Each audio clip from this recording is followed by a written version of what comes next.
Itu maksudnya apa? Di situ diterangkan bahwa setiap umat itu wajib menyetorkan persepuluhan untuk para pendetanya. Nah, soge ya. Berarti 10% ya? Jadi dari ujung kaki sampai rambut itu kolornya pun dari umat itu. Itu. Jadi profesi mereka tuh mengasihkan gitu loh. Makanya antar pendeta, antar pastor tuh gelu begini, rebutan jamaah. Karena persepuluhan itu ya, berlindung di balik ayat itu katanya. Itu.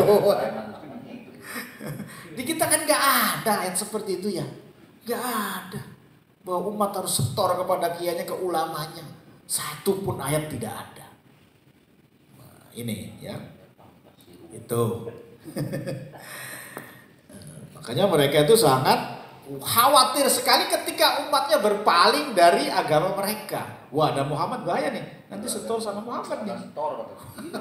Gak sama kita nih cuannya ini ya, lagi-lagi cuan itu dari dulu. Firqah ya. Yang kedua, di orang Yahudi itu orang-orang munafik. Nah, ayat ini Yahudi yang munafik, tokohnya itu Abdullah bin Salul itu. Namanya Abdullah ya, hamba Allah, tapi binnya bin Salul ini. Jadi kadang nama itu ya tidak selalu mencerminkan kepribadian. Walaupun dalam Islam nama itu harus baik, harus bagus. Tapi jangan mengandalkan nama tanpa pendidikan itu. Ya buktinya Saifuddin aja ternyata ya. Padahal Saif itu pedang, Din itu agama gitu ya. Luar biasa. Sayyidina Ali itu gelarnya Saifuddin itu ya. Wah, ini. Tapi nama yang nggak begitu baik pun kalau pendidikannya baik, itu saya kira jadi orang alim. Guru saya pernah bilang, bocah, kita aja pengen pernah mondok nih Jawa Tengah, kiai ini arahnya Kiai Zulman. Padahal Zulman itu menganiaya, zalim itu. Tapi jadi kiai katanya. Salah nama itu. Iya, orang biasa orangnya, tapi ya dia belajar banget katanya dulunya. Tuh ya, ini menunjukkan bahwa kadang nama itu tidak seindah maknanya dengan lantas klop gitu dengan kondisinya. Tapi ya tetap disunahkan untuk nama yang baik begitu. Abdullah bin Salul ini orang-orang munafik ketika berjumpa dengan orang mukmin, mereka berkata, qalu amanna. Kami juga beriman. Orang di kitab kami juga dijelaskan di situ ada sifat-sifat Muhammad tuh jelas sekali, profil seorang Muhammad di Taurat itu. Tenang aja, jangan khawatir. Mereka hanya untuk kepentingan dunia nyamar gitu, untuk kepentingan dagang misalkan, ya ngaku-ngaku dia beriman.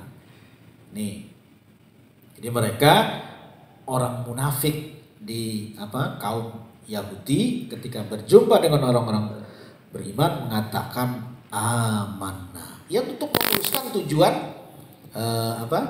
tujuan hidupnya, tujuan bisnisnya, tujuan komunikasinya dan seterusnya.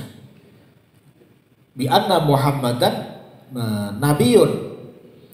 Jelas di Taurat dijelaskan bahwa terang benderang sekali. Bahkan ayat lain mengatakan bahwa para pendeta Yahudi itu mengenal sosok Muhammad itu seperti layaknya orang tua mengenal sosok anaknya. Saking jelasnya. Bukan hanya sifatnya yang digambarkan di Taurat dan Injil, bahkan bentuk tubuhnya dan kulitnya diterangin rambutnya. Ini salah satu penghapusan merubah Taurat dan Injil itu. Di Taurat dan Injil itu diterangkan bahwa nanti ada sosok Nabi akhir zaman, ya'ti min ba'dihi ismu Ahmad itu ya. Lah, posturnya Muhammad itu murabbah. Murabbah itu dari kata rib'un, Dedampak itu postur ideal Pak. Tinggi enggak, pendek enggak, tegak gitu. Apa mereka rubah? Tawilun, leket, jangkung Muhammad itu. Ledek ya, kurang ajar tuh. Di kitab Taurat Injil Muhammad itu posturnya ideal, dedampak kata orang Jawa Banten. Dedampak tuh postur yang ideal, tinggi enggak, pendek enggak, tegak. Apa Apa dia bilang? Tawilun. Jangkung kayak pohon kelapa. Ledek ya. Wah. Di situ disebutkan matanya itu sangat hitam ininya apa? Bentuk bola matanya tuh. Kelihatan banget hitam dan putihnya. Apa dia rubah di situ? Matanya azra. Azra itu biru katanya. Wah, ini juga. Jadi mereka tuh suka berubah-ubah itu. Itu disampaikan kepada umatnya. Wa minhum ummiyuna la ya'lamul kitab itu. Orang-orang awam yang tidak bisa baca kitab Taurat dan Injil disampaikan itu dan mereka fanatik percaya dengan apa yang dikatakan para pendeta itu. Wah, ini bahaya ya.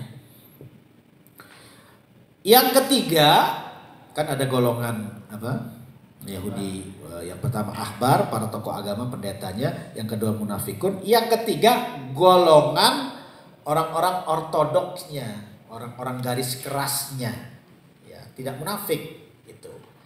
Lah, di sini dikatakan ketika orang munafik itu bertemu dengan orang-orang Yahudi yang ortodok tadi, tidak munafik tadi, wah, maka orang Yahudi yang ortodok itu yang menyampaikan kebenaran sesuai isi Taurat itu bilang sama orang munafik, apa nih sih kan ngomong sing orang yang beriman, ya lagi berdua nih, lagi sama-sama Yahudi gitu komunitasnya, cuman dia munafik, kalau ini enggak gitu, mengakui kebenarannya sebetulnya yang sebelah mah orang ortodok mah. Begitu ketemu yang munafik tadi yang mengatakan amanah ketika berjumpa dengan orang mukmin tadi. Kamu berani ngomongkan amanah beriman. Nanti di akhirat diminta pertanggungjawaban loh. Liyuhajjukum inda rabbikum loh. Ini ngingetin justru ya. Orang Yahudi yang ortodok. Yang sebetulnya menyadari kebenaran Taurat yang belum dirubah itu. Mereka semua tahu kok. Cuman gak disampaikan gitu. Ini intern kita saja kata orang